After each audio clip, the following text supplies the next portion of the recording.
Saya ingin memberikan warning, peringatan buat diri saya dan semua. Hati-hati Pak, Bu ya. Hari ini ada upaya untuk menjauhkan umat dari ulama. Ada yang caranya kasar, ada yang caranya halus. Yang caranya kasar dengan jalan menjelek-jelekkan ulama, mencaci maki ulama, mengumbar kekurangan ulama, memfitnah ulama, melecehkan ulama, mengkriminalisasi ulama, merendahkan ulama. Ini cara-cara kasar yang bisa dilihat secara kasat mata, saudara. Tujuannya apa? Supaya umat tidak lagi menghormati ulama, tidak menghargai ulama, tidak memuliakan ulama, sehingga umat meninggalkan ulama. Inna lillahi wa inna ilaihi raji'un. Tapi ada juga yang caranya halus, saudara. Caranya halus, caranya nggak kelihatan dia benci ulama, caranya nggak kelihatan dia musuhi ulama. Caranya halus Pak, caranya halus Bu. Bagaimana cara dia? Perhatikan baik-baik saudara. Saya berikan beberapa contoh. Pertama, apa dia katakan? Dia katakan, hei umat Islam, Islam itu agama yang suci, ulama itu manusia yang bersih. Karena itu harus hati-hati. Sedangkan politik itu merupakan ladang yang kotor, penuh intrik. Karenanya agama Islam yang suci, ulama yang bersih, jangan dibawa ke dalam ladang yang kotor, jangan dibawa ke politik. Maka itu jauhkan Islam dari politik, karena politik kotor, Islam itu suci. Karena itu jauhkan ulama dari politik, karena politik kotor, ulama itu bersih. Kelihatannya bagus gak? Bagus. Ayo jujur, bagus gak? Kelihatannya cinta ulama gak? Ayo kelihatannya cinta ulama gak? Ini halus nih caranya nih, halus nih saudara. Ini caranya apa? Halus, nggak kasar. Dia puji Islam, dia puji ulama saudara.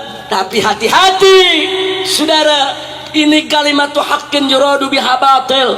Ini kalimat yang hak tapi tujuannya batil saudara. Tujuannya apa?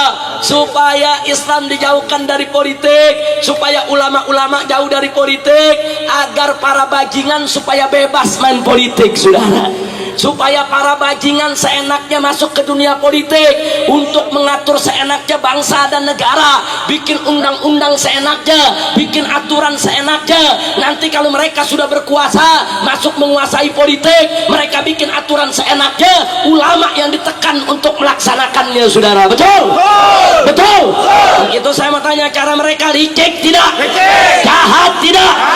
Hati-hati saudara. Maka itu kita jawab di sini. Hei, betul, Islam itu memang bersih, Islam itu memang suci. Betul, ulama itu memang mulia, ulama itu dimuliakan Allah. Innama yakhshallah min ibadihil ulama. Ulama itu memang takut kepada Allah. Allah nyatakan dalam ayat yang lainnya lagi, yarfa'illahu alladhina amanu minkum walladhina utul ilma darajat. Allah meninggikan kedudukan para ulama. Betul, Islam itu suci, ulama itu bersih, Islam itu mulia, ulama itu terhormat. Betul. Tapi kalau kau mengatakan politik itu kotor, tunggu dulu. Politik itu tergantung siapa yang memainkannya. Manakala politik itu dimainkan oleh ulama yang mulia atas dasar agama yang suci, niscaya politik tersebut hanya ditujukan untuk mencari ridho Allah, hanya ditujukan untuk kepentingan bangsa dan negara saudara. Tapi manakala politik dimainkan oleh para bajingan, dimainkan oleh para pecundang, dimainkan oleh para penjahat, dimainkan oleh para mujrimin saudara, dijauhkan dari agama, maka politik tersebut hanya akan digunakan untuk kepentingan pribadi, kelompok maupun golongan, dan hanya akan merusak kepentingan bangsa dan negara. Betul? Jadi politik tergantung pemainnya saudara. Kalau yang main bersih jadi bersih, yang main kotor jadi kotor. Kira-kira jelas tidak?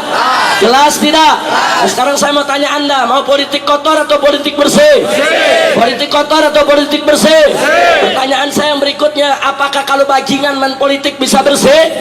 Bajingan main politik bisa bersih? Bajingan main politik bisa bersih? Politik jauh dari agama bisa bersih? Nggak bisa, sudah.